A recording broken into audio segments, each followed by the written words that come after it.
Hi అందరికీ. ఈరోజు Sunday కదా! ఎప్పుడు రొటీన్‌గా చికెన్ కర్రీ కాకుండా ఈరోజు కేఎఫ్‌సీ చేయాలని చెప్పి డిసైడ్ అయిపోయాను.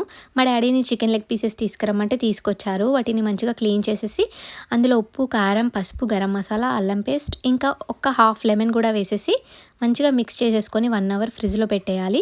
ఇప్పుడు ఒక బౌల్‌లో 5 స్పూన్స్ మైదా, 2 స్పూన్స్ కార్న్ ఫ్లోర్ ఇంకా ఇందులోనే కొంచెం ఉప్పు, కారం, మసాలా కూడా వేసేసి మంచిగా మిక్స్ చేసేయాలి.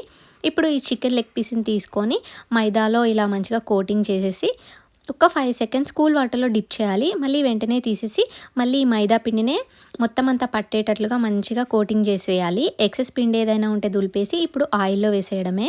మంచిగా సిమ్‌లో ఉంచి అన్ని వైపులా ఫ్రై చేస్తే చాలా బావుంటది. నేను కూడా ఫస్ట్ టైం ట్రై చేశాను. ఎలా వస్తుందా అనుకున్నాను కానీ చాలా అంటే చాలా బా వచ్చింది. బయట క్రిస్పీగా లోపల సాఫ్ట్‌గా.